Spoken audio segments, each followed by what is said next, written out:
Hello everyone. Before we start, make sure to like and subscribe to the channel, and leave a comment with where you're from and what time you're watching.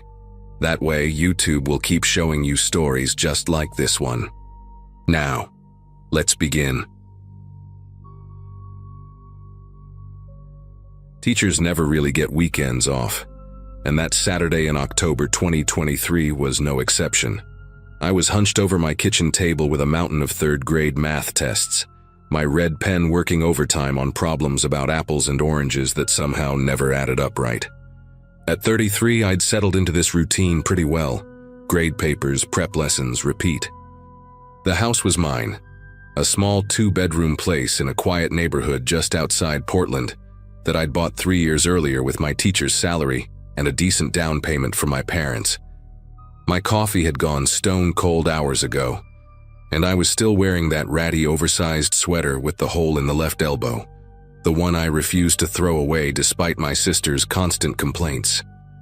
The October light was already starting to fade through my kitchen window, painting everything in that golden autumn glow that made me actually love living in Oregon. Complete silence, except for the scratch of my pen and the occasional car passing by outside. The knock at my front door came out of nowhere, sharp and official. 3 deliberate raps that made me jump and accidentally draw a line straight through little Tommy's addition problem. I glanced at the clock on my microwave, 4:47 p.m. Nobody ever came by unannounced, especially not on weekends. My neighbors were the type who kept to themselves, and my family always called first. I set down my pen and walked toward the front door, wondering if maybe it was a delivery I'd forgotten about. The knocking came again, same pattern, same intensity. When I peered through the peephole, I saw a man in his 40s standing on my porch, wearing a dark jacket and jeans. He had short brown hair and was holding something small and rectangular in his hand. Nothing about him screamed official, but there was something about his posture that made me hesitate before opening the door. "Ma'am, I'm Officer Johnson with the County Sheriff's Department," he called out, his voice carrying that practiced authority that cops have. He held up what appeared to be a badge, though from my angle through the peephole I couldn't make out the details clearly. "I'm here to conduct a wellness check. We received a call about this address." I unlocked the deadbolt but kept the chain latch engaged, opening the door just enough to speak through the gap. The man was average height, maybe 5'8", with tired eyes and a slight stubble that suggested he'd been working all day. His jacket was black, not the typical uniform I'd expect from a sheriff's deputy, and his jeans were faded in a way that seemed too casual for official business. "A wellness check?" I asked, genuinely confused. "I'm sorry, but I think there's been some mistake. I'm fine, nobody called about me." He shifted his weight from one foot to the other, and I noticed he kept glancing past me into my house. "Well, that's what we need to verify, Ms. Catherine," he said, and my stomach lurched. I hadn't told him my name. The way he said it was too familiar, too comfortable, like he'd been practicing it. Sometimes people don't realize when others are concerned about them. "May I come in for just a few minutes? It's standard procedure." His tone was still polite, but there was an edge to it now that made every instinct in my body start screaming. I'd never seen this man before in my life, and I'd lived in this neighborhood for 6 years. Our local deputies knew most of the residents by sight, and this guy definitely wasn't one of them. The badge he was holding didn't look quite right either. Too shiny, too new, like something you'd order online. "I'm sorry, but I'm going to need to see some proper identification," I said, trying to keep my voice steady. "And I'd like to call the sheriff's office to verify this wellness check." The moment those words left my mouth, his entire demeanor changed. His friendly, professional mask slipped completely. The tired eyes turned cold and calculating, and he stepped closer to my door with a confidence that made my chest tighten. "Ma'am, I really need you to cooperate here," he said, his voice dropping to something quieter, more menacing. "This is an official matter, and I have the authority to enter if necessary." Before I could respond, he pushed against my door with surprising force. The chain latch held, but I could feel the metal straining against the doorframe. Panic shot through me like electricity, and I slammed the door shut, immediately turning the deadbolt. My heart was hammering so hard I could feel it in my throat. Through the door, I heard him chuckle, actually chuckle, like this was all some kind of game to him. "Catherine, that wasn't very smart," he called out, his voice calm and conversational. "I know you're a teacher at Riverside Elementary. 3rd grade, right? Room 15B. You drive that blue Toyota Camry with a dented bumper." The details hit me like physical blows. He knew where I worked, what I drove, even my classroom number. This wasn't random. This had been planned. I backed away from the door, my mind racing through every possible explanation, but none of them made sense. How long had he been watching me? How did he know so much? My phone was still on the kitchen table with my grading papers, but I was terrified to turn my back on the door. Then I heard the sound that made my knees nearly give out, the soft scrape of metal on metal. He was doing something to my lock. "You know, Catherine," he continued, his voice muffled but still audible, "I've been watching you for weeks. You have quite a routine. Saturday afternoons grading papers, Sunday mornings at that little coffee shop on Maple Street where you always sit in the corner booth. You're very predictable." The scraping sound continued, methodical and patient. I realized with growing horror that he wasn't just trying to break in. He was picking my lock like he'd done it 100 times before. I spun around and sprinted toward the staircase, taking the steps 2 at a time. My sock slipped on the hardwood, and I nearly fell, catching myself on the banister. Behind me, I heard the distinctive click of my front door opening. "There we go," he said, his voice now inside my house, casual as if he'd been invited in for tea. "Much better. Now, Catherine, there's no need to make this difficult. I just want to talk." His footsteps were slow, deliberate, like he was taking his time to examine everything. I could hear him moving through my living room, probably studying the family photos on my mantel, the stack of books on my coffee table. "You have a nice place here," he called out. "Very cozy. I especially like that photo of you and your sister from last Christmas, the one where you're wearing that red sweater. You both look so happy." The fact that he could identify my sister from a photo made my vision blur with terror. How long had he been planning this? How much did he know about my life? I reached the top of the stairs and dove into my bathroom, slamming the door and turning the lock. It was a flimsy interior door lock, the kind that could probably be opened with a butter knife, but it was the only barrier I had. My phone. I needed my phone. But it was still downstairs on the kitchen table, and there was no way I was going back down there. I frantically searched the bathroom for anything that could help.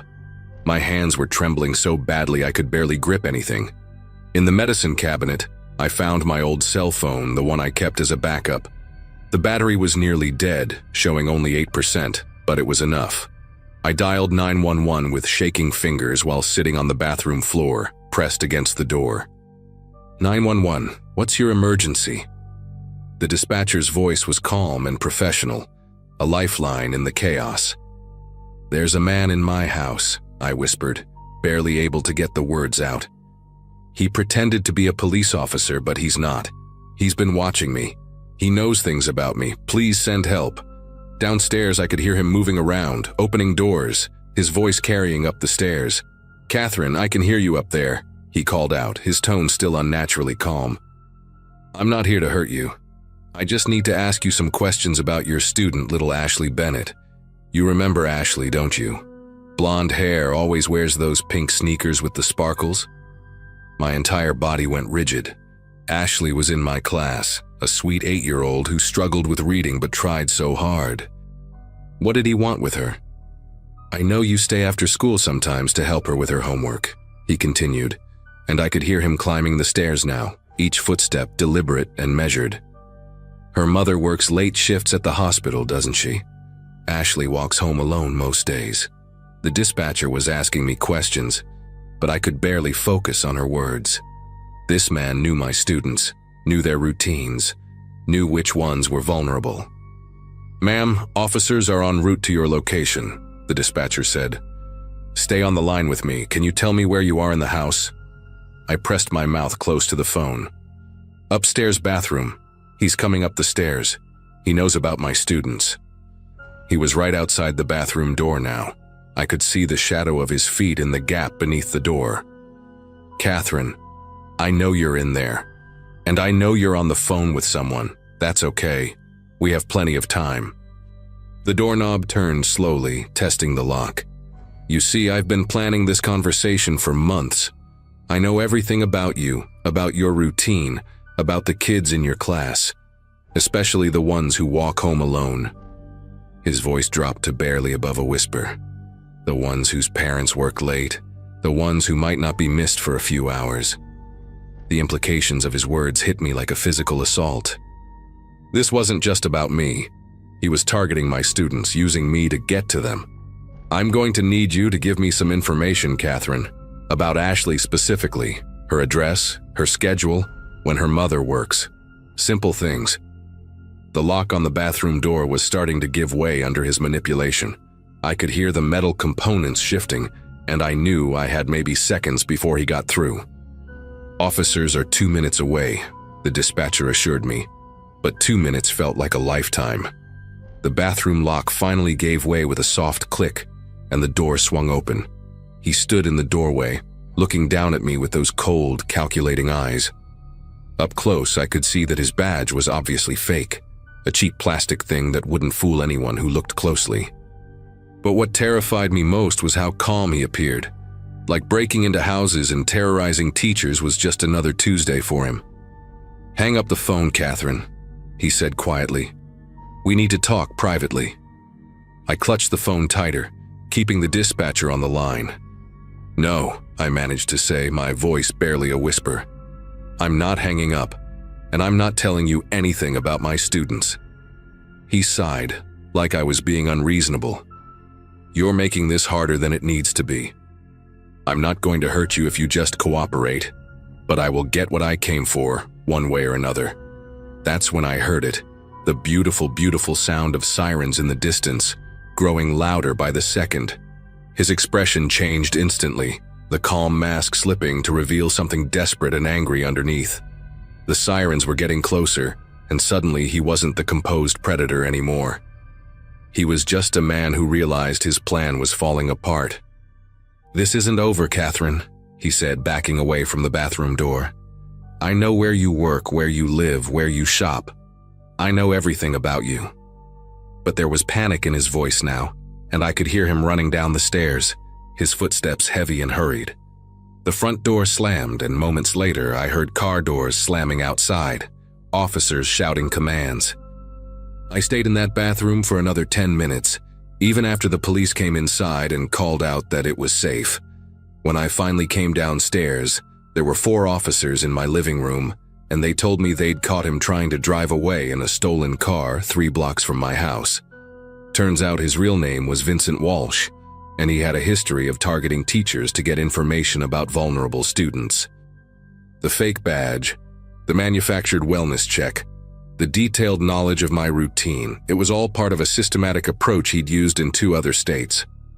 They found photos of me, my house, my car, and detailed notes about my students in his possession. I never went back to that house. Even with him in custody, I couldn't shake the feeling that he'd left something behind in those rooms, some invisible contamination that made the space feel permanently unsafe.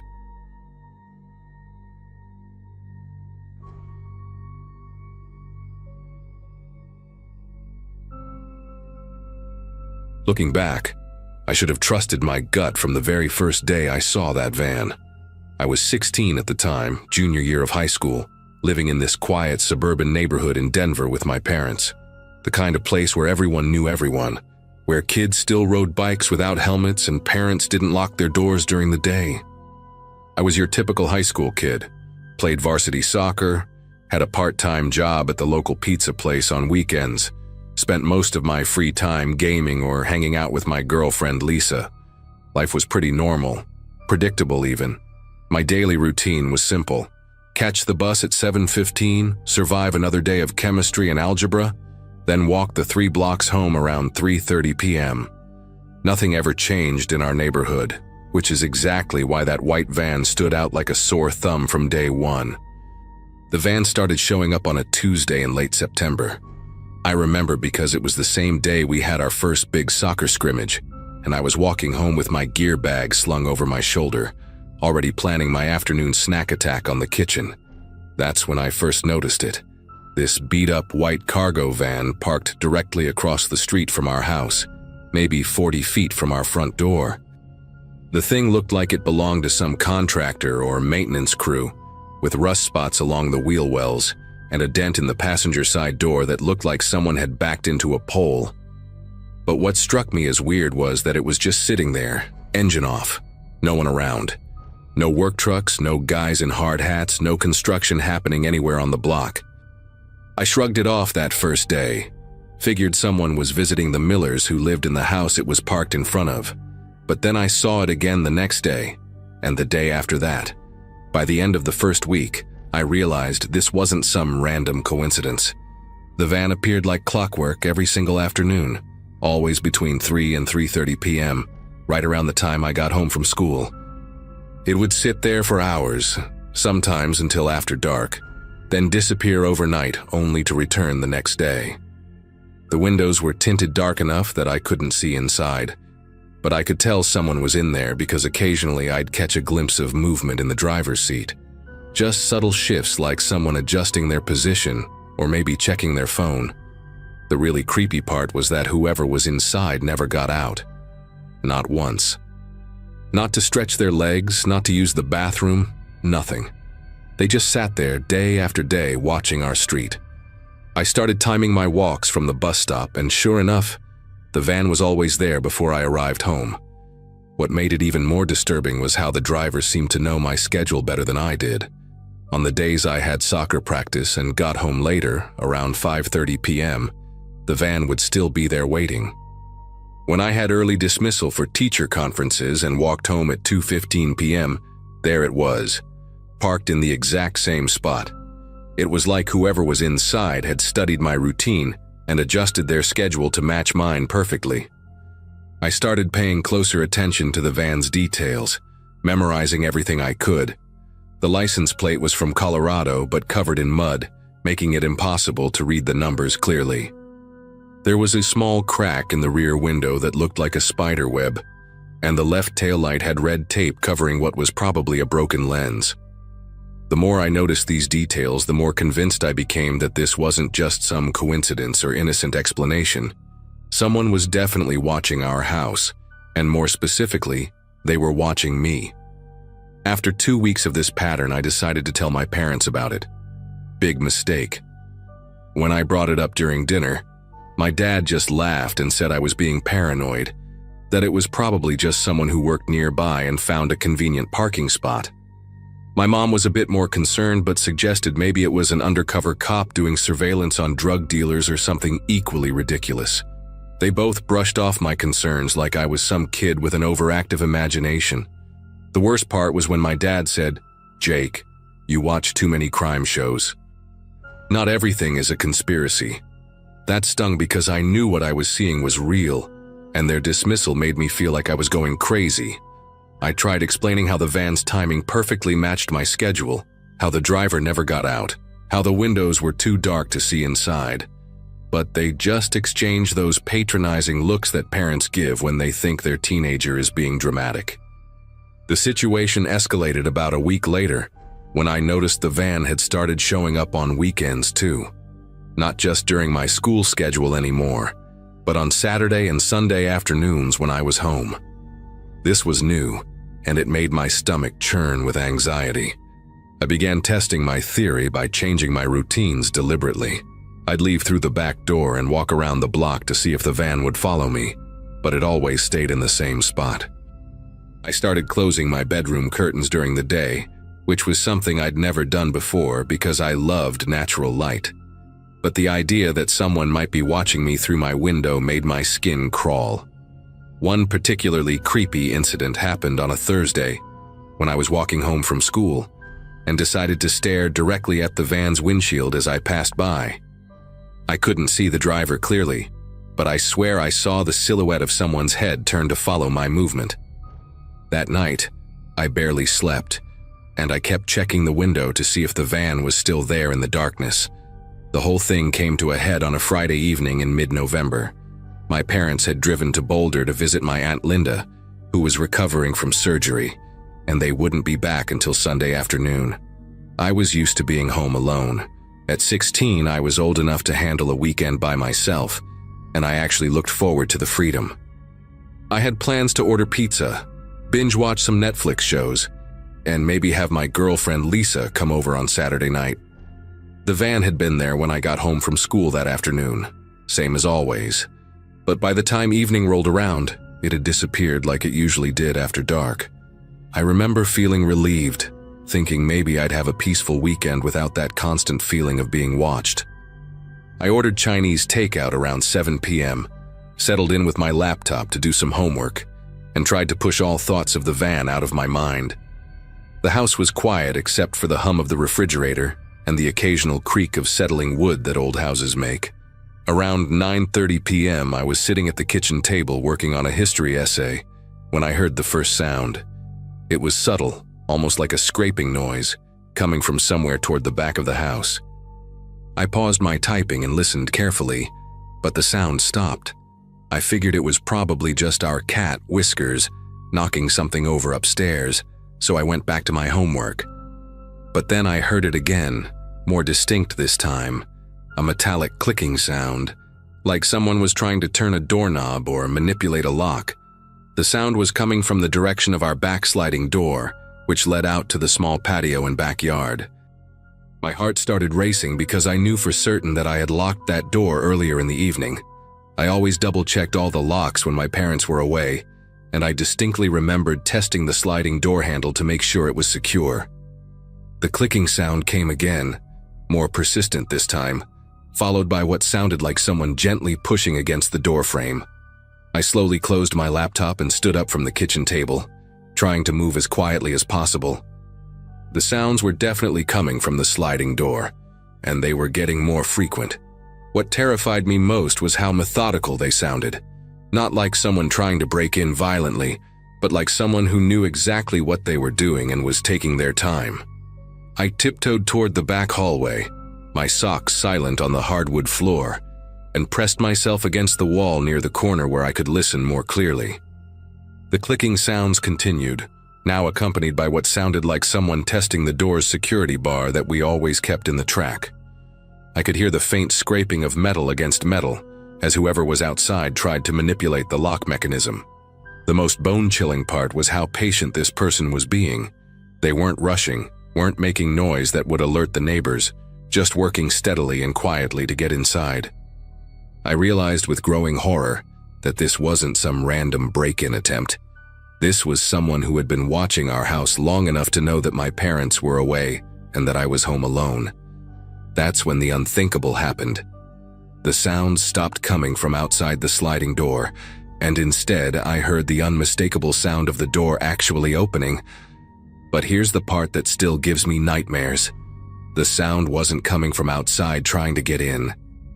It was coming from inside the house, like someone was already inside and trying to open the door to let someone else in. I heard the distinctive whoosh of the heavy glass door sliding in its track, followed by the security bar being lifted and set aside. My mind couldn't process what I was hearing because it was impossible. No one else was supposed to be in the house. I had been alone all evening, and I would have heard if someone had broken in through another entrance. But the sounds were undeniable. Someone was definitely inside my house moving around near the back door, and they were opening it from the inside. The metallic scraping I had been hearing wasn't someone trying to break in from outside. It was someone who was already inside working to unlock the door and remove the security measures from the interior side. Pure terror hit me like a freight train. I stood there in the hallway, barely breathing, trying to figure out how someone could have gotten into my house without me knowing. That's when I heard footsteps. Slow, deliberate footsteps moving across the kitchen tile, heading toward the living room where I had been sitting just minutes before. I pressed myself harder against the wall, my heart pounding so loud I was sure whoever was in my house would hear it. The footsteps stopped, and I heard the unmistakable sound of my laptop being opened. The person was checking what I had been doing, probably looking at my homework to confirm I was really home alone. Then I heard something that made my knees nearly buckle. The sound of our front door opening.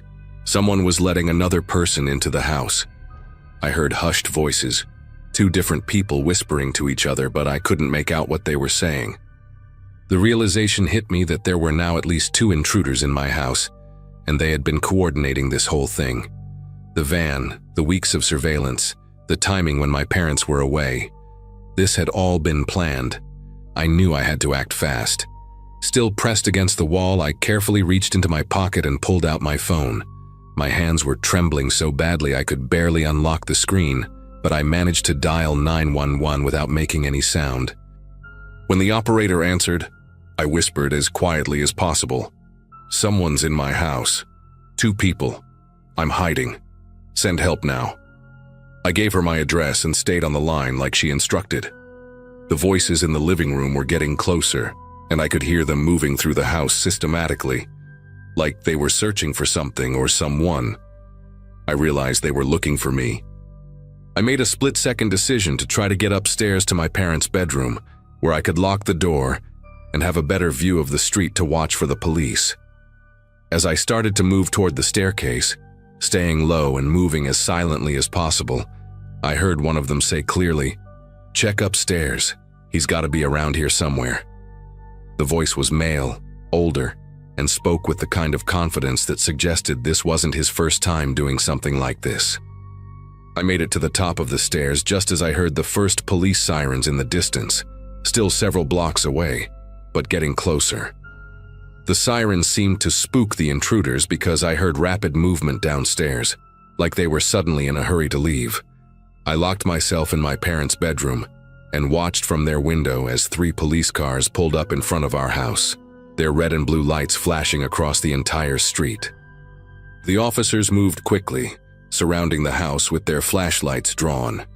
I heard shouting from downstairs, commands like, "Police, show me your hands," and the sound of heavy boots on our hardwood floors.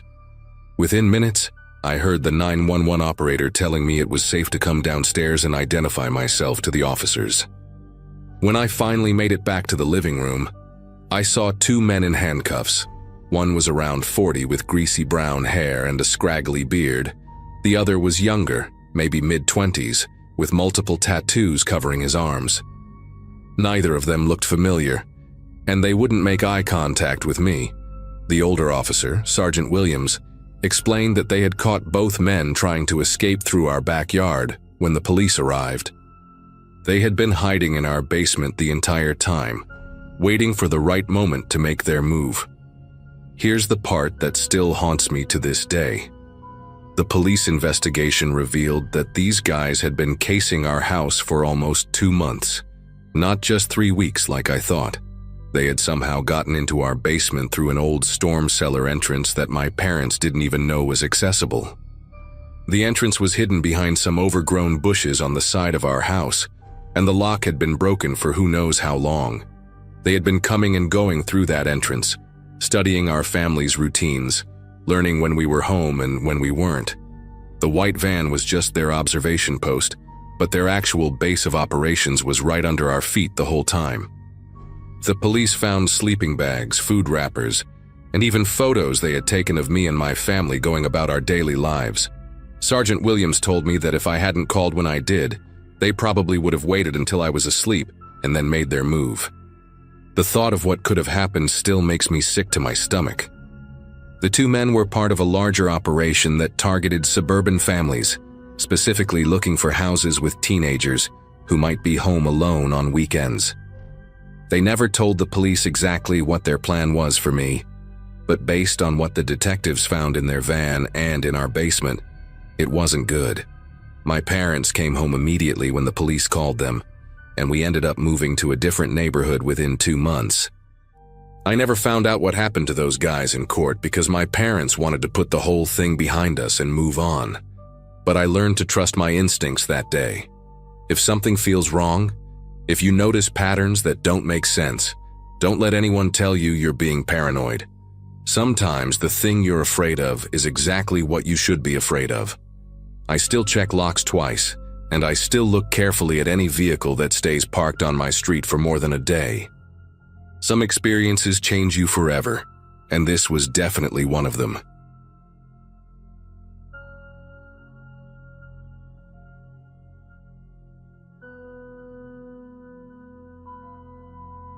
So I'm sitting here at 2 a.m., still wide awake after what happened yesterday, and I figured I'd share this with you guys because honestly, I need to talk about this. Maybe someone else has experienced something similar, or maybe I'm just being paranoid, but either way, here goes. I'm a 28-year-old graphic designer who works from home most days, live alone in a small rental house in Austin, Texas.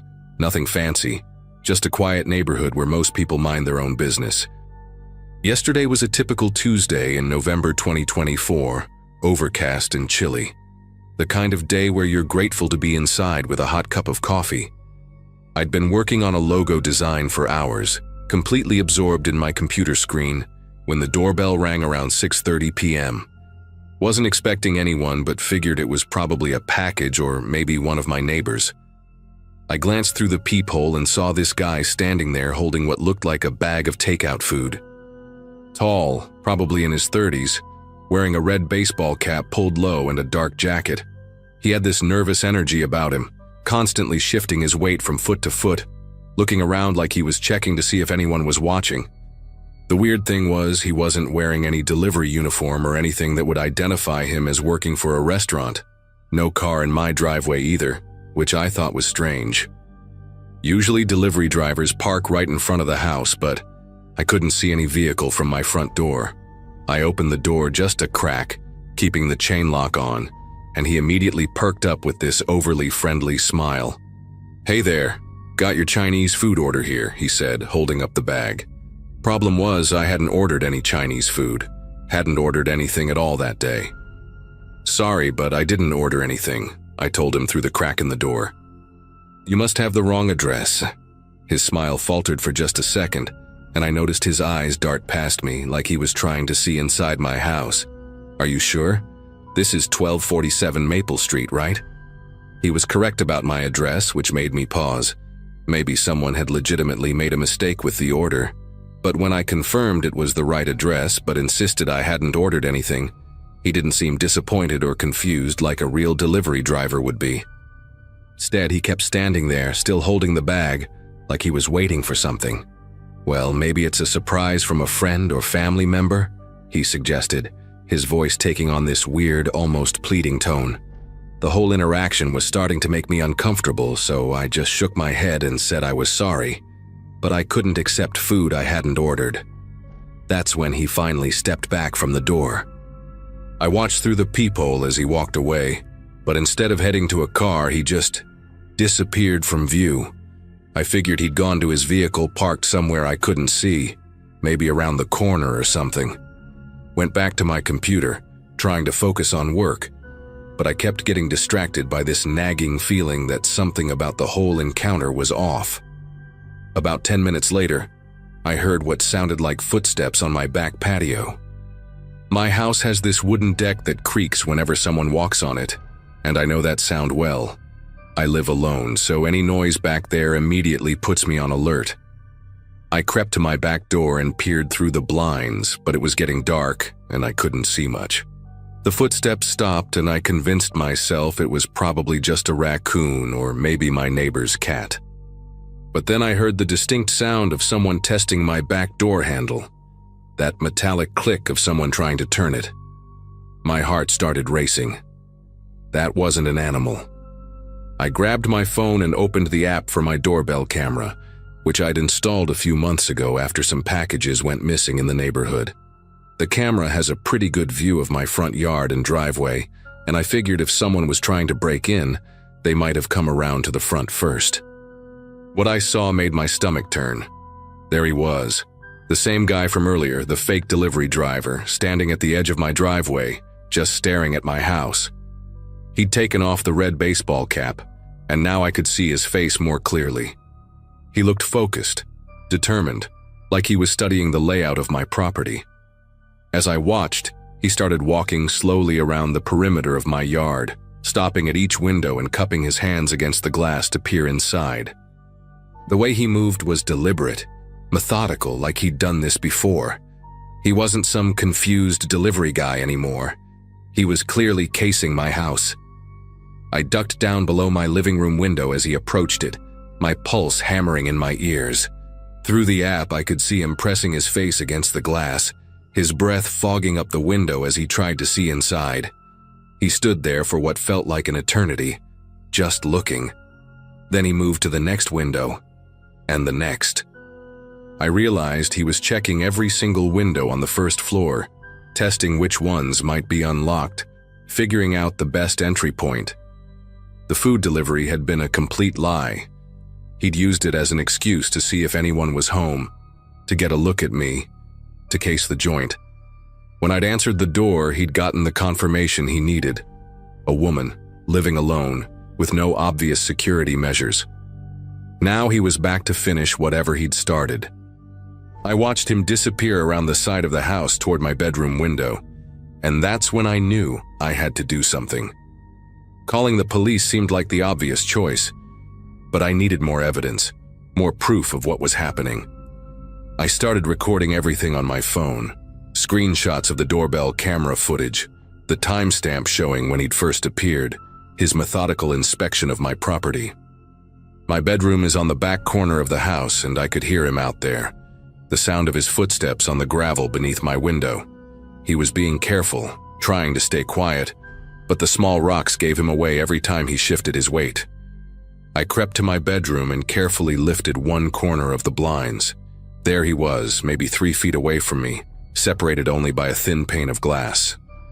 He was running his fingers along the window frame, checking the lock mechanism, seeing if there was any give.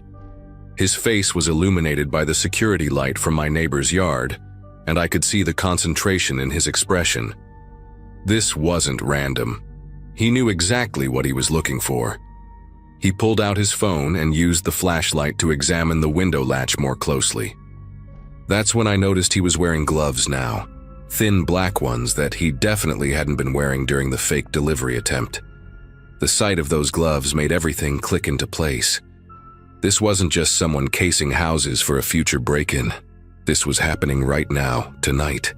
He was preparing to get inside my house, and those gloves meant he didn't want to leave fingerprints. I watched in horror as he produced a small tool from his pocket, something thin and metallic, that he started working into the gap between the window and the frame. He was trying to jimmy the lock, and from the practiced way he was doing it, this clearly wasn't his first time. My window is old, probably original to the house, and the lock mechanism isn't the most secure. I could see him making progress, the tool slipping deeper into the gap with each careful manipulation. The metallic scratching sound was barely audible, but in the dead silence of the evening, it might as well have been nails on a chalkboard. I realized I had maybe minutes before he got that window open, and once he was inside, I'd be trapped in my own house with someone who'd gone through elaborate lengths to get to me. The fake delivery, the reconnaissance, the gloves, the tools, this was all premeditated, and I was the target. That's when I made a decision that probably saved my life. Instead of calling 911 and waiting for police to arrive, I decided to make as much noise as possible. I ran to my living room and turned on every single light in the house, then cranked up my stereo system to maximum volume. The sudden blast of music echoing through the neighborhood was jarring, but it had the intended effect. Through my bedroom window, I could see him jerk back in surprise, his tool clattering to the ground. He looked around frantically, probably wondering if the noise meant I'd spotted him, or if other people would come to investigate. I kept the music blaring and started flashing my porch lights on and off repeatedly, creating a strobing effect that lit up the entire front yard. My neighbor across the street, Mrs. Peterson, came out onto her porch to see what the commotion was about. That's when I saw him make his move. He abandoned the window completely and started jogging toward the street, keeping his head down and his hands in his pockets. I watched through my doorbell camera as he disappeared down the sidewalk, moving quickly but not quite running, like he was trying not to draw attention to himself. I called 911 while keeping the lights and music going, figuring it was better to be safe than sorry. The dispatcher took my report seriously, especially when I mentioned the tools and gloves, and sent a patrol car within 15 minutes. The officer was this older guy named Sergeant Martinez, who'd clearly seen his share of weird situations. He walked the perimeter of my house with a flashlight, found the tool the guy had dropped beneath my bedroom window. Turned out to be a modified screwdriver designed for forcing locks. He also found footprints in the soft dirt around several of my windows, confirming what I'd witnessed. Martinez explained that this was actually a known method used by some burglars, and worse, they'd pose as delivery drivers to scope out potential targets, looking for people who lived alone, checking security measures, noting entry points. The fake delivery wasn't just about seeing if anyone was home. It was about getting a good look at me, seeing if I seemed vulnerable, assessing whether I'd be an easy target. He said I'd done exactly the right thing by making noise and drawing attention, because predators like this rely on stealth and anonymity. Once the whole neighborhood was aware something was happening, he had no choice but to retreat. Martinez filed a detailed report and took all my doorbell camera footage as evidence. He also connected my case to 2 similar incidents that had happened in nearby neighborhoods over the past month. Fake delivery attempts followed by attempted break-ins, all targeting women living alone. Apparently, I was the first one who'd managed to get clear footage of the perpetrator and evidence of his methods. The investigation is still ongoing, but Martinez told me they're confident they'll catch this guy eventually. He also helped me upgrade my home security that same week. Better window locks, motion sensor lights, and a more comprehensive camera system. I haven't seen the fake delivery guy since that night, but I also haven't answered my door for any unexpected visitors. The whole experience taught me to trust my instincts. That nagging feeling I had during the initial encounter was my subconscious picking up on danger signals I couldn't consciously identify. Now I tell everyone I know, if someone shows up at your door with food you didn't order, don't just politely decline. Pay attention to whether they seem genuinely confused or if they're lingering, looking around, asking questions. Real delivery drivers have other stops to make. They don't have time to stand around trying to convince you to take food that isn't yours. And if something feels wrong, make noise, get attention. Don't worry about seeming rude or paranoid. Sometimes being loud and obnoxious is exactly what keeps you safe.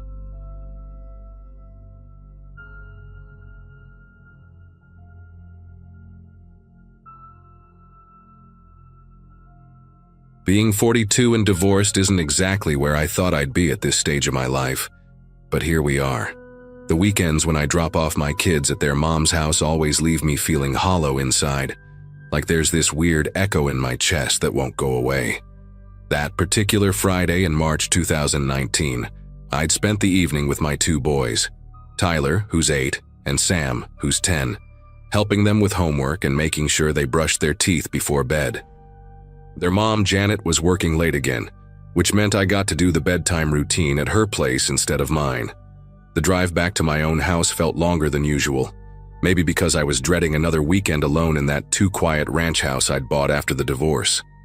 The neighborhood was one of those newer developments on the outskirts of Phoenix, where all the houses look similar, and the streetlights cast these harsh white circles on the pavement. I remember thinking how different it felt from the cozy family home we used to share, where every corner held memories of birthday parties and Christmas mornings. When I got home around 9:30, I grabbed a beer from the fridge and collapsed onto the couch, flipping through channels until I landed on some old action movie from the 90s.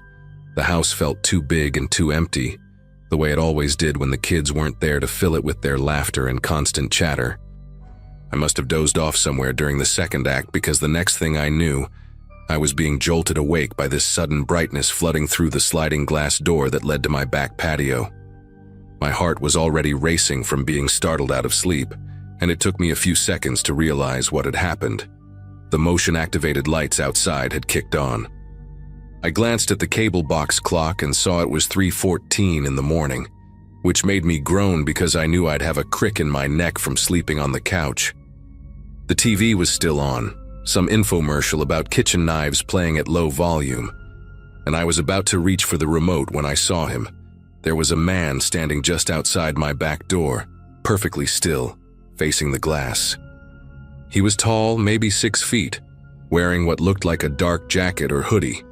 And even though I couldn't make out his face clearly through the glass, I could tell he was looking directly at me. My first thought was that it had to be one of my neighbors, probably old Mr. Henderson from next door, who had a habit of wandering around his yard at odd hours when he'd had too much to drink. The guy had done stranger things before, like the time I found him trying to unlock my car door thinking it was his own. So I did what seemed logical at the time. I reached for the light switch near the door and flipped it off, figuring that would give him the hint to head back to his own house. The patio went dark again, and I waited for the sound of footsteps on the concrete, or maybe the creak of the side gate opening and closing. But nothing happened. The silence stretched on for what felt like minutes, and I started to wonder if maybe he'd left and I just hadn't heard him. I got up from the couch, my joints protesting after the awkward nap, and walked closer to the glass door. My reflection stared back at me from the dark surface, making it impossible to see outside clearly. I cupped my hands around my eyes and pressed my face against the cool glass, trying to peer into the darkness of my backyard. The motion sensor kicked in again, flooding the patio with that harsh white light, and my heart nearly jumped out of my chest. He was still there, hadn't moved an inch from where he'd been standing before. But now I could see him more clearly, and what I saw made my stomach twist into a knot. This wasn't Mr. Henderson. This guy was younger, maybe in his 30s, with greasy black hair that hung down to his shoulders, and a pale, gaunt face that looked almost skeletal under the bright lights. His clothes were dirty and torn in places, like he'd been living rough for a while, and there was something in his eyes that made me take a step back from the glass. He wasn't looking around confused like a drunk person would. He was staring directly at me with this intense, focused gaze that made my skin crawl. What really got to me was his posture. He stood completely motionless, like a statue with his arms hanging straight down at his sides. Normal people don't stand like that, especially not when they're caught doing something they shouldn't be doing. Most people would wave or look embarrassed, or at least acknowledge that they'd been seen. But this guy just kept staring at me with those hollow, sunken eyes, and I realized with growing dread that he wasn't there by accident. I backed away from the door and fumbled around for my phone, which was somewhere on the couch cushions. My mind was racing with all the possibilities. Maybe he was high on something, or maybe he was casing the house for a robbery or worse. The smart thing would have been to call the police right then and there, but part of me was still hoping this was all some kind of misunderstanding. Maybe he was mentally ill and didn't know where he was, or maybe he was looking for help and didn't know how to ask for it. I found my phone wedged between the couch cushions and pulled it out, the screen lighting up and showing several missed calls from Janet, probably about something related to the kids' weekend plans. The light from the phone made me realize how dark the living room had become with the patio lights off, and I could barely make out the shapes of my furniture. I turned the phone's flashlight on and pointed it toward the glass door, but all I could see was my own reflection bouncing back at me. The motion sensor hadn't triggered again, which meant either he'd left, or he was standing perfectly still in the darkness just beyond the range of the detector. The thought of him being out there, hidden in the shadows of my backyard, made my pulse quicken. I decided to try a different approach and walked over to the wall switch that controlled the interior lights near the back door.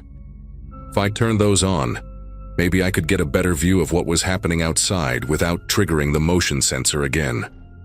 The overhead lights flickered on, bathing the living room in a warm yellow glow that made everything feel more normal for a moment. I approached the glass door again, this time more cautiously, and pressed my face against it to look outside. The patio was still dark, but I could make out the shapes of my outdoor furniture. The small table and 2 chairs I'd bought last summer, the barbecue grill covered with a tarp, and the potted plants Janet had left behind when she moved out. Everything looked normal, peaceful even, and I started to think maybe the guy had finally gotten the message and left. But then I heard it, a soft, rhythmic tapping sound coming from somewhere along the side of the house. It was quiet, almost polite, like someone gently knocking on a door. Tap, tap, tap. Then silence for a few seconds, followed by another series of taps.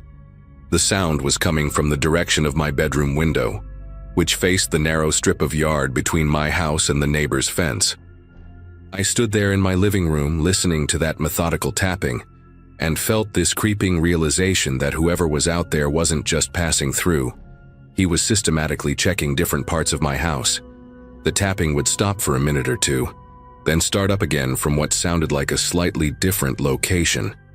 First it was near the bedroom window, then it moved toward what I thought might be the guest bathroom window on the side of the house. Each time the same pattern, gentle, persistent tapping, like he was testing something or trying to get my attention. I grabbed a baseball bat from the hall closet, one of those aluminum ones left over from when I used to play in a weekend league before the divorce. The weight of it in my grip made me feel slightly more confident, though I'd never actually used it as a weapon before. I crept through the house, following the sound from window to window, but every time I got close enough to peek through the blinds, the tapping would stop. It was like he knew exactly where I was and was always one step ahead of me. The whole situation had this surreal quality to it, like I was trapped in some kind of twisted game of cat and mouse where I didn't know the rules. Around 4 in the morning, the tapping finally stopped completely, and the silence that followed was somehow worse than the noise had been. At least when I could hear him, I knew roughly where he was and what he was doing. But now the quiet stretched on, and I found myself straining to hear any sound that might give away his location. I made myself a cup of coffee, partly because I needed the caffeine, and partly because I knew there was no way I was going back to sleep that night. The kitchen felt exposed with its big window facing the backyard, so I kept the lights off and moved around carefully, trying not to create any silhouettes that might be visible from outside. Every few minutes I'd check the locks on all the doors and windows, even though I'd already checked them multiple times. The front door had a deadbolt and a chain, the back door had a deadbolt and one of those sliding bar locks, and all the windows had their standard latches engaged. I even checked the basement door, though I couldn't imagine why anyone would try to get in that way. As I was doing my rounds, I heard a new sound that made my blood freeze, a slow scraping noise, like something heavy being dragged across concrete. The scraping sound was coming from the back patio area, and it had this deliberate, methodical quality that suggested whoever was out there was moving something with purpose. I could hear it clearly through the glass door, a rhythmic scrape, pause, as if someone was repositioning heavy objects one by one. My mind immediately went to the worst-case scenario. He was moving my patio furniture to create some kind of makeshift ladder or barricade. Maybe he was stacking the chairs on top of the table to reach a higher window. Or maybe he was clearing a path for something even worse.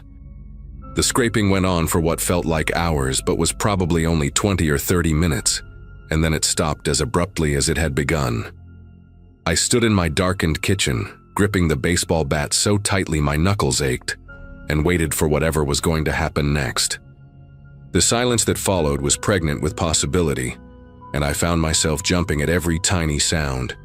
The hum of the refrigerator, the settling of the house, the distant rumble of an early morning delivery truck on the main road.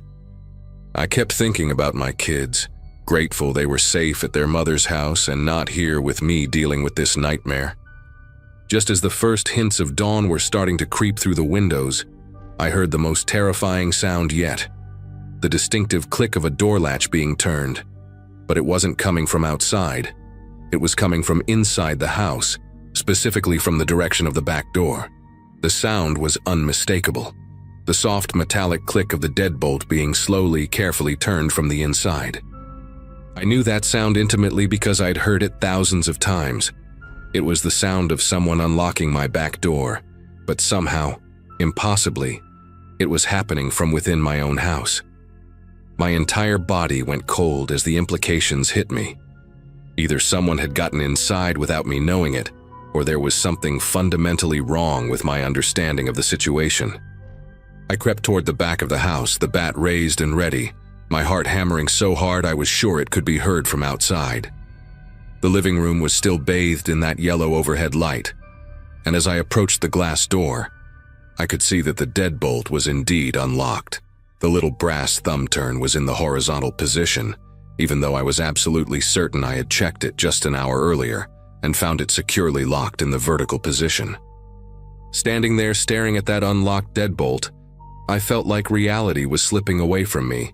There was no logical explanation for how that lock could have been turned from the inside unless someone was already in the house with me. But I'd been awake for hours, moving through every room, and I hadn't seen or heard anyone inside.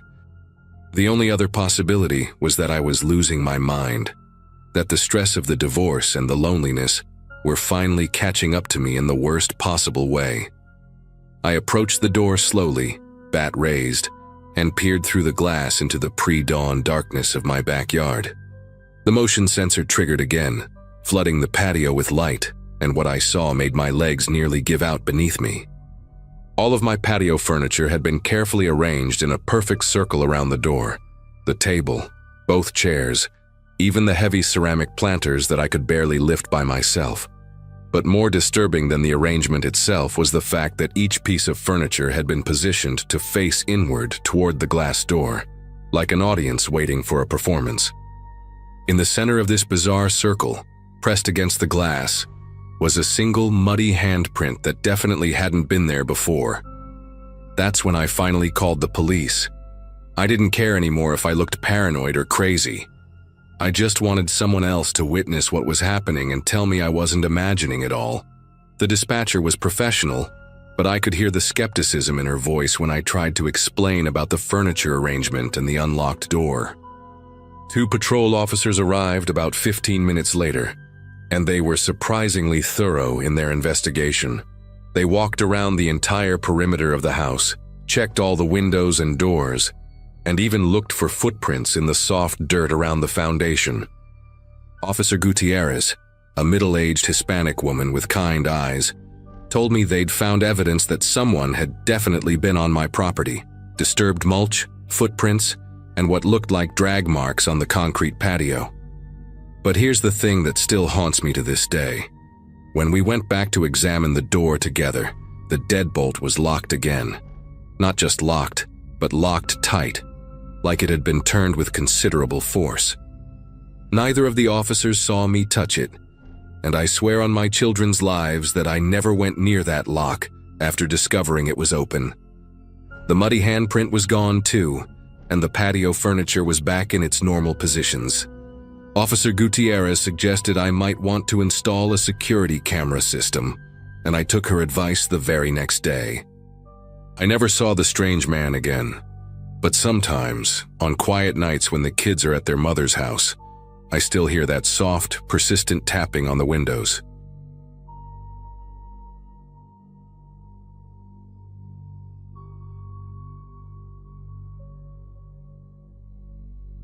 I'd just signed the lease on a small 1-bedroom on the 2nd floor of a brick building near the edge of town, the kind of place with cheap carpet, off-white walls, and neighbors you rarely see unless you're doing laundry at the same time. Honestly, I wasn't being picky. I just needed out of that apartment I used to share with Rob, out of the silence that followed every fight, and out of the constant reminder of the person I didn't recognize him to be anymore. It wasn't one thing that ended it, more like a slow decay. By the end, even our arguments felt mechanical. So when I moved into this new place, I thought I was finally choosing peace, even if that peace was sitting alone on a hand-me-down futon surrounded by cardboard boxes and silence. I worked the morning shift at a retail store about 15 minutes away.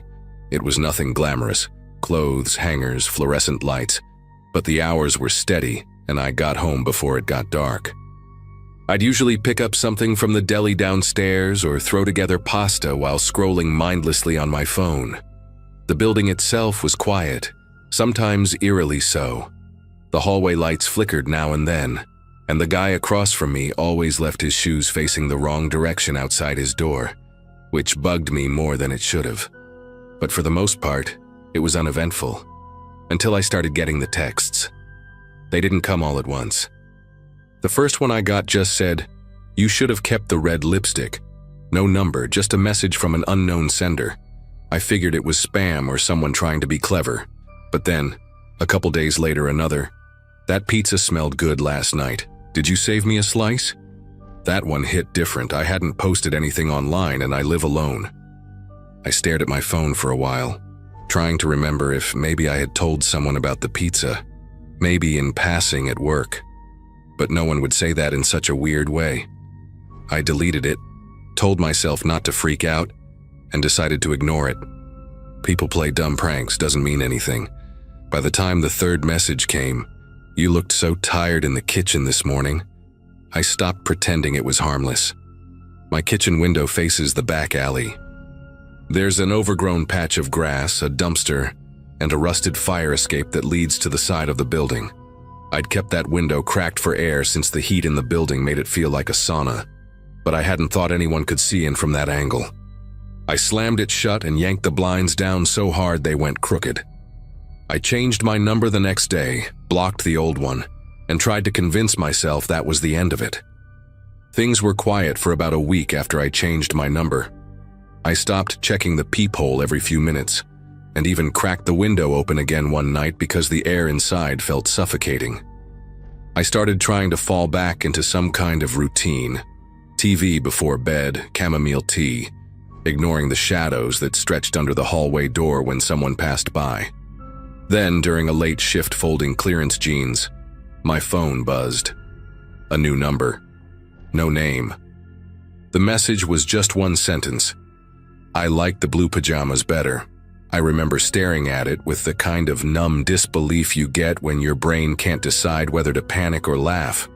The blue pajamas were old, faded, and I only wore them once that week, inside my apartment. Curtains closed. That night, I dragged a heavy dining chair into the bathroom and wedged it under the doorknob. I know how that sounds, but when you feel like someone's watching you, logic doesn't mean much. I ordered blackout curtains online, paid for overnight shipping, and skipped my shift the next day just to be home when they arrived. I hung them up before noon.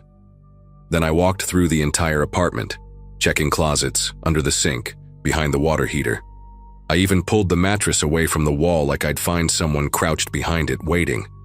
It was ridiculous, but I did it anyway. Eventually, I told myself I had to stop feeding it. No more giving in to the fear. No more checking locks 5 times. No more imagining footsteps.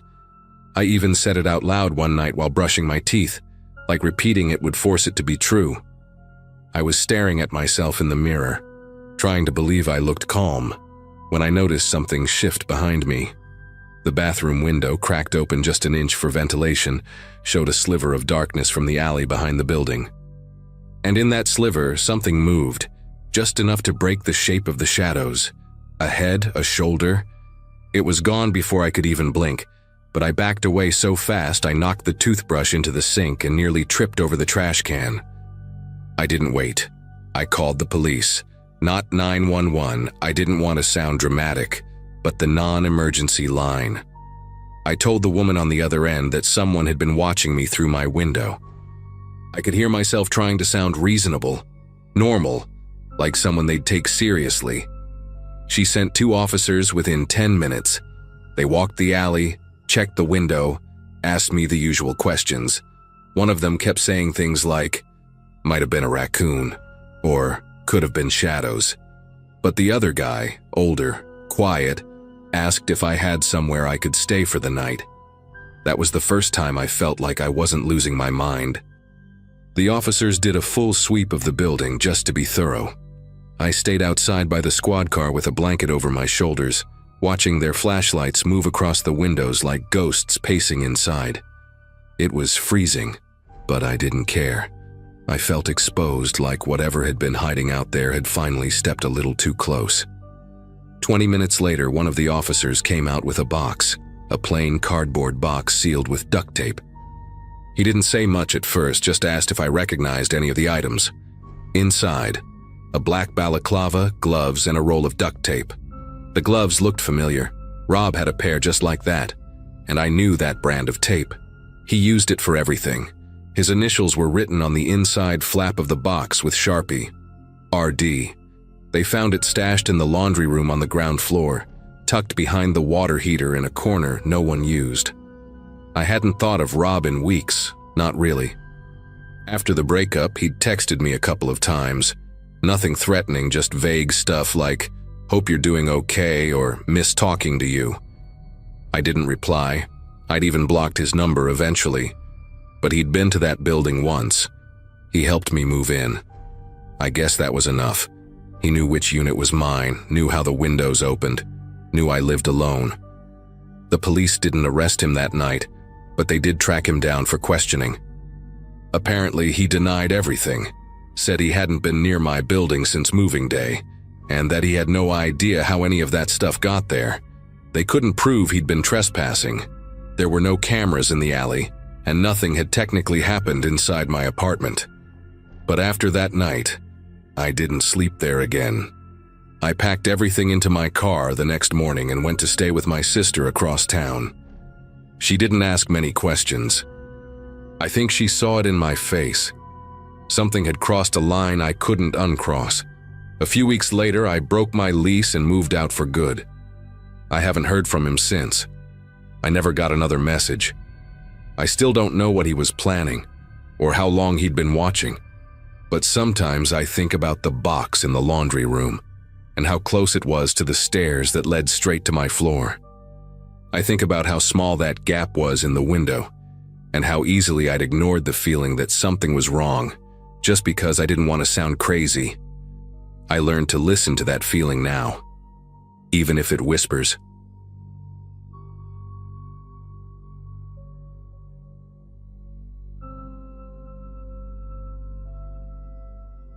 Something happened to me last year that still gives me chills whenever I think about it. I'm a 37-year-old software engineer living in a quiet suburban neighborhood in Minneapolis. At the time, I was spending most days alone in my 2-story house since I'd been remote for about 2 years. The place isn't anything fancy, just a typical 1990s build with a small front yard and neighbors close enough that you can hear their dogs barking through the walls. I'd been living there for about 3 years, and honestly, I felt pretty safe. Crime wasn't really a thing in our area, and most of the neighbors were families with kids or older retired folks who kept to themselves. The most exciting thing that usually happened was maybe a package getting delivered to the wrong address, or Mrs. Chen from next door asking me to keep an eye on her mail while she visited her daughter. The whole thing went down on a Tuesday in February 2022. Right in the middle of one of those nasty winter storms that Minnesota loves to throw at you. I remember the date because it was the same day I was supposed to have a video call with some clients. But the weather had been getting progressively worse throughout the afternoon. The wind was howling like something out of a horror movie, and I could hear tree branches scraping against the roof every few minutes. I was in my home office, which is basically just a converted bedroom on the 2nd floor, trying to wrap up some coding work before the storm got any worse. The power had been flickering on and off for about an hour, just enough to make me nervous about losing my progress on this project I'd been grinding on for weeks. Around 6:30 p.m., the lights finally gave up completely. 1 second I was staring at my computer screen, and the next everything went pitch black. The sudden silence was almost deafening. No more humming from the refrigerator downstairs. No more whirring from my computer fans, just the storm raging outside and my own breathing. I sat there for a moment, letting my eyes adjust to the darkness, and reached for my phone to use the flashlight. The house felt different in the dark, bigger somehow with all those familiar creaks and settling sounds becoming more pronounced. I made my way downstairs carefully, using my phone's light to navigate the steps, and headed toward the kitchen where I kept a couple of flashlights in the junk drawer. The whole neighborhood was dark when I peeked out the window, so I figured it was just a widespread outage from the storm. I'd barely gotten the flashlight working when I heard it. 3 solid knocks on my front door. Not the kind of casual knocking you'd expect from a neighbor, but deliberate, authoritative knocks that cut through the sound of the wind. For a second, I thought maybe it was Mrs. Chen checking to see if I was okay. But then I realized she was probably dealing with her own power issues. The knocking came again, more insistent this time, and I could hear a man's voice calling out, though I couldn't make out the words over the storm. I grabbed my phone and the flashlight and headed toward the front door, my bare feet cold against the hardwood floor. Through the peephole, I could see the silhouette of a tall man in what looked like a uniform, holding some kind of clipboard or folder. He was wearing a baseball cap and had on what appeared to be a work jacket with reflective strips on it. "Electric company," he shouted through the door, his voice muffled but clear enough. "I need to check your breaker panel. We're getting reports of electrical issues in the area, and I need to make sure everything's safe before we can restore power." The guy sounded professional enough, and honestly, part of me was relieved that someone was already working on getting the lights back on. But something about the timing felt weird. It had only been maybe 15 minutes since the power went out, and here was this guy already at my door. I cracked the door open just enough to talk to him, keeping the chain lock engaged. Up close, I could see he was probably in his 40s, average build, with a scraggly beard and those kind of pale, watery eyes that seemed to reflect the light from my flashlight in an unsettling way. His work jacket looked legit. It had patches and logos that seemed right for a utility worker, but there was something about his demeanor that made me hesitate. "I'm going to need access to your basement," he continued, shifting his weight from foot to foot like he was eager to get inside. "The main breaker panel, you know. Just a quick check to make sure there's no damage from the storm. Could be dangerous if there's a short or something." He held up what looked like an official work order on a clipboard, though I couldn't really make out the details in the dark and storm. The way he kept glancing past me into the house made me uncomfortable, like he was trying to get a look at the layout or see if anyone else was home. His boots were surprisingly clean for someone who'd supposedly been out working in this weather, and I noticed he didn't have any of the usual utility company gear. No tool belt, no voltage tester, nothing that looked like the equipment I'd seen other electricians carry when they'd worked on my house before. "Listen, I appreciate you coming out in this storm," I said, trying to keep my voice steady. "But I'm going to need to call and verify this with the power company first. You understand, right?" The change in his expression was immediate and unsettling. The friendly, professional mask slipped for just a moment, and I caught a glimpse of something darker underneath. Irritation, maybe even anger. He recovered quickly, forcing what I can only describe as an overly bright smile, but his eyes stayed cold and calculating. Of course," he said, but there was a tightness in his voice now. "Though I should mention the phones are probably down because of the storm. Cell towers, too. You might not be able to get through to anyone tonight." He was wrong about that. My phone had full bars and I could see the neighbor's house across the street still had their porch light on, which meant their power was fine. I closed the door and immediately turned the deadbolt, my heart starting to race as the reality of the situation began to sink in. This wasn't right. None of this was right. I pulled out my phone and dialed the customer service number for the electric company that I had saved from the last time I'd had to call them about a billing issue. The phone rang twice before a recorded message picked up, and I navigated through the menu to report an outage. When I finally got through to a real person, I explained the situation, that I'd lost power, and someone claiming to be from their company was at my door. The representative put me on hold for what felt like forever, and I could hear the man outside moving around, his footsteps crunching in the snow as he walked around the perimeter of my house. When she came back on the line, her words made my stomach clench with fear. "Sir, we show no outages reported in your area tonight, and we definitely don't have any crews dispatched to your neighborhood." The phone call confirmed what my gut had been telling me. This guy was not who he claimed to be. I thanked the representative and hung up, then immediately dialed 911. While I waited for them to answer, I could hear the man outside trying the door handle, the metal rattling softly as he tested whether it was locked. Then came the sound of his footsteps moving toward the back of the house, and I realized he was checking all the possible entry points. The 911 operator answered on the third ring, and I whispered my address and explained that someone was trying to get into my house by impersonating a utility worker. She told me to stay on the line and that officers were being dispatched, but in a storm like this, response times could be delayed. Meanwhile, I could hear the man moving around my backyard, and at one point I saw the beam of a flashlight sweep across my kitchen window. He was being methodical, checking every door and window on the ground level. I grabbed a kitchen knife from the block on the counter and made my way upstairs, staying on the phone with the dispatcher. From my bedroom window, I had a better view of the street and could see that several houses in the neighborhood still had power. Their windows were glowing warmly in the darkness. My power hadn't gone out because of the storm. Somehow, this person had cut my electricity specifically. The realization hit me like a physical blow. This wasn't some random opportunist taking advantage of a power outage. This was planned. This was targeted. I could hear him trying the sliding door that led to my back deck, the metal frame squeaking as he applied pressure. The dispatcher kept asking me questions. Could I see any vehicles? Did I recognize the person? Was I somewhere safe? But my mind was racing with possibilities, none of them good. Who was this guy? Why my house? How long had he been watching me to know that I lived alone? The next 20 minutes were the longest of my life. I stayed upstairs, knife in hand, watching from different windows as this person continued to circle my house like a predator.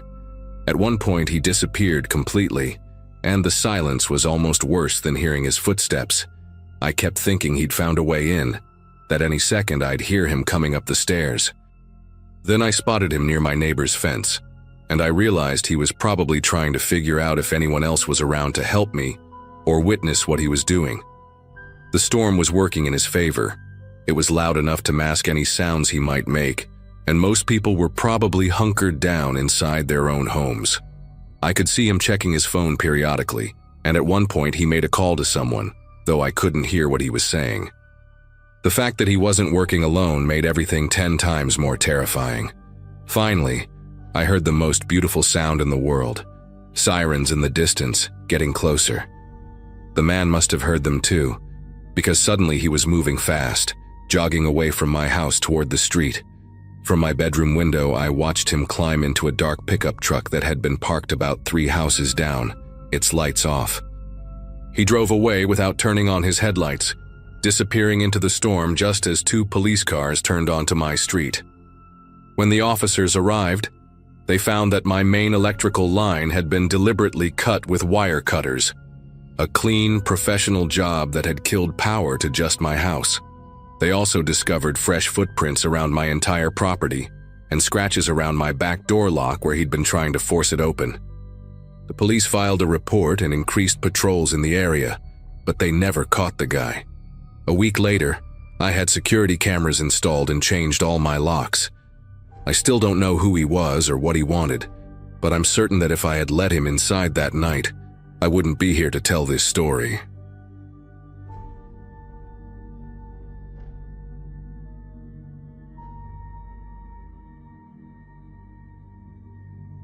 My Aunt Claire had booked a 2-week hiking retreat in the mountains, the kind of thing where you leave your phone in a locker and meditate with strangers. She needed someone to look after her house while she was gone, mostly just to feed her cat and water the herbs she'd been fussing over.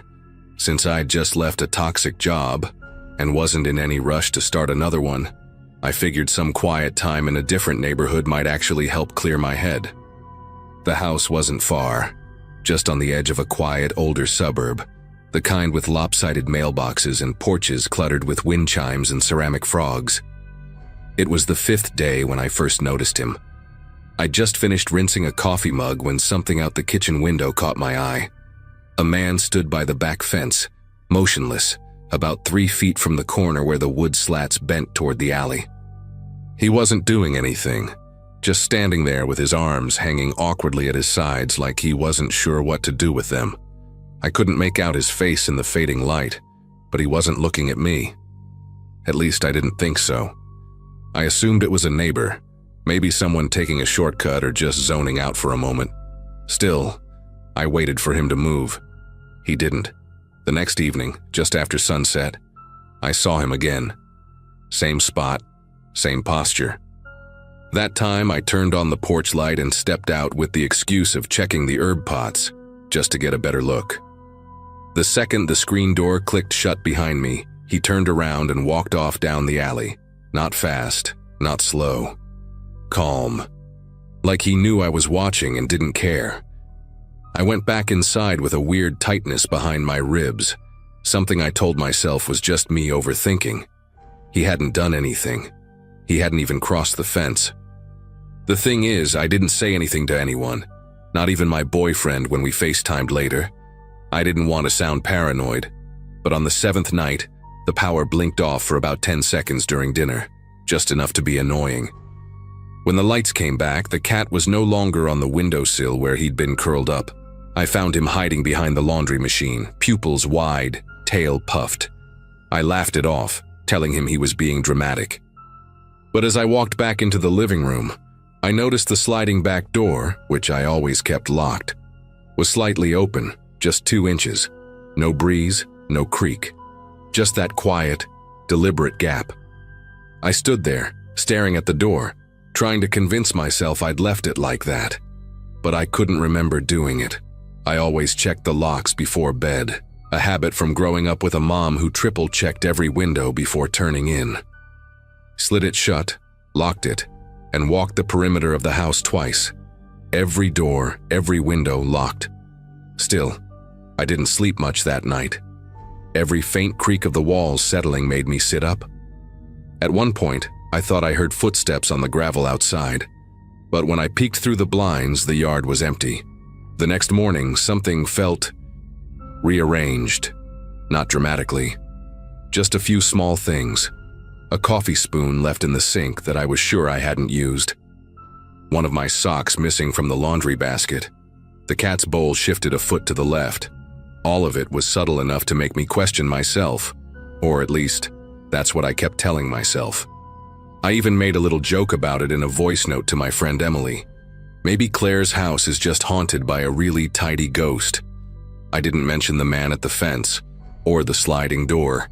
Later that day, I decided to go outside and really look around the backyard. Claire's fence stretched all the way around, tall and weathered, but still sturdy. The area near the alley had some overgrown vines and an old rake leaning against it. I walked along the fence line and noticed something odd. A worn patch in the grass, like someone had been standing in the same spot over and over. The dirt was packed down, and there were scuff marks on the bottom slats of the wood. The fence wasn't broken or bent, but the boards had tiny scratch marks along the edge. Not clawed, not natural, like fingernails or something close. That night he didn't show up. I kept waiting, lights off, crouched by the kitchen window like a kid spying on a sleepover. Nothing. I almost felt disappointed until I walked past the hall closet and noticed it was cracked open. I hadn't touched that closet. Claire told me I didn't need to use it. It was just old coats and boxes of Christmas decorations. I pushed the door open slowly. The chain from one of the coats was swinging slightly, like it had been moved just a few seconds earlier. The air inside smelled faintly of sweat and something else I couldn't place. Stale, like fabric that had been shut away too long. But what unsettled me most was the small piece of gravel sitting on the hardwood floor, just inside the threshold. The same kind of gravel that lined the alley behind the house. That night I didn't turn out the lights. I wanted him to know I was awake. Or maybe I just wanted to believe the brightness would keep him away. I slept on the couch with the cat curled up by my legs, both of us tense at every sound.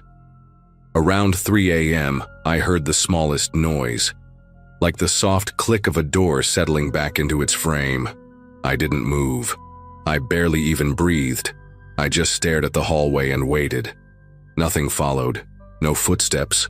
No voices. Just silence so heavy it felt like the house was holding its breath with me. The next morning, I found more gravel. This time in the bathroom, on the edge of the sink. That made no sense. I hadn't opened the window, and the window didn't even have a screen that could be removed.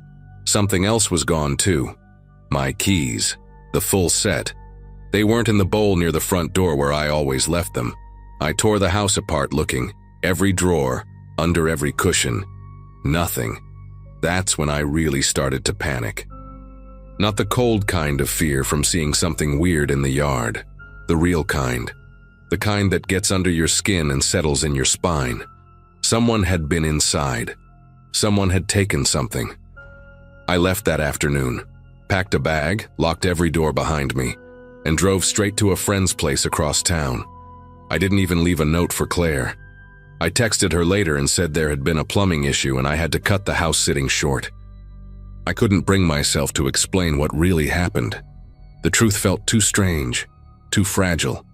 A man outside every night, but never crossing the fence. Then things missing, moved, wrong. And gravel. Just gravel. Turning up in places it shouldn't be. No signs of forced entry, no damage, no answers. When Claire got back, she told me everything looked fine. She even found my keys in the hall closet, she said, tucked inside one of her winter boots. I didn't know what to say. I never told her about the man or the gravel, but I haven't been back to that house since. Sometimes I wonder if he still stands by that fence every evening, just far enough not to be a crime, close enough to be noticed. Watching. Waiting for someone else who won't take him seriously, until he's no longer standing outside. It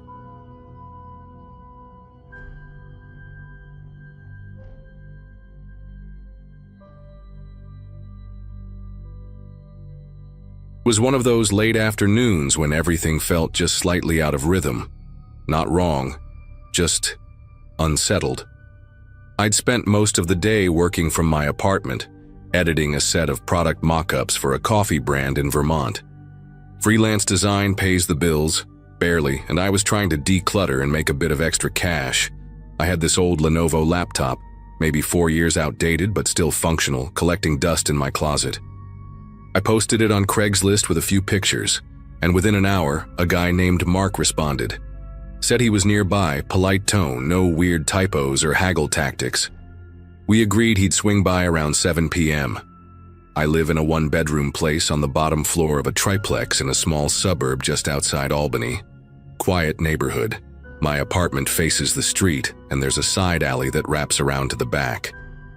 Since it was already getting dark and I didn't feel like driving to meet him somewhere sketchy, I figured letting him stop by would be easier. Dumb, I know. But it felt normal at the time. I even texted my friend Alex just to casually mention someone was coming by, more out of habit than concern. Mark showed up exactly at 7:03. I remember that because I glanced at the microwave clock when he knocked. He looked average. Mid-30s, dark jeans, gray hoodie, clean-shaven. He smiled when I opened the door, but not in a weird way. More like someone doing a favor. I invited him in, showed him the laptop, even offered to plug it in so he could check if everything worked. He nodded along, asked a few questions, then, kind of abruptly, asked if he could use the bathroom. I hesitated for a second, but it felt too awkward to say no. It's just a bathroom, right? The moment he disappeared down the hall, something shifted. I couldn't explain why, but the quiet got heavier. I stood near the kitchen listening. After maybe a minute, I heard the toilet flush, the sink run, and then nothing. Just silence. A long, bloated silence. Then, all at once, the lights went out. Every bulb. The microwave clock, too. The hum of the fridge cut off. At first, I thought the breaker tripped, but when I turned toward the front door, I saw it was wide open. No Mark, no laptop. Just the night air leaking in through the doorway and the sound of distant traffic, like nothing had ever happened. I stepped outside, still holding my phone, thinking maybe he'd stepped out for a call or something. But the sidewalk was empty. No cars pulling away. No footsteps fading. Just that eerie stillness neighborhoods get after dinner, when everyone's already settled in for the night. I walked back in and locked the door, more annoyed than scared. I figured he'd pulled some kind of distraction trick to grab the laptop and run. Classic bait and switch. But when I checked the table, the laptop charger was still plugged into the wall. And the power wasn't out on the whole street. My neighbor's porch lights were glowing like nothing happened. It was just my place. I went to the circuit breaker in the hallway closet and flipped it back on. Everything hummed to life again. Fridge, lights, microwave. I locked every door and window after that. Double-checked the bathroom too, just in case. Nothing. No one. I texted Alex something like, "Guy came by, kinda weird. Stole the laptop maybe. Not sure." I didn't feel like explaining all the details yet. I sat on the couch with my phone in my hand, thinking maybe I'd just overreacted.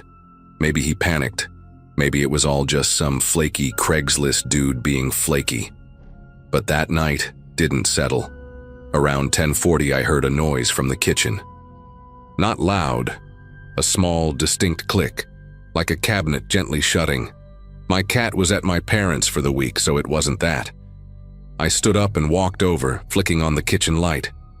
Nothing seemed out of place. I opened a few drawers just to be sure, even the fridge. Still nothing. I told myself maybe the wood shifted or something. You know how apartments make random noises when they settle. Still, I ended up turning every light on in the apartment, just to feel less stupidly exposed. A little after midnight, I tried to sleep. I locked the bedroom door, again, something I don't normally do, and left a lamp on. But just as I was drifting, I heard the front door rattle. Like someone gently tested the knob, maybe once or twice, then stopped. I lay there staring at the ceiling, trying not to breathe too loud. I didn't move, didn't check. I just waited, counting out seconds in my head until I lost track. Eventually, it went quiet again. I told myself it had to be wind or a delivery person hitting the wrong house, but my body didn't believe me. The next morning, sunlight didn't make the place feel any better. I noticed something off right away. The door to the hallway closet was slightly ajar. I was sure I'd closed it after flipping the breaker. I opened it slowly, and everything looked normal at first. Broom, vacuum, storage bins. But wedged between two boxes on the floor was an empty coffee cup. Not mine. Not a brand I drink. I stared at it for a long time before picking it up with a paper towel and tossing it. That little detail hit harder than the open door or the blackout. It meant he'd been comfortable enough to bring something in, set it down, like he planned to stay.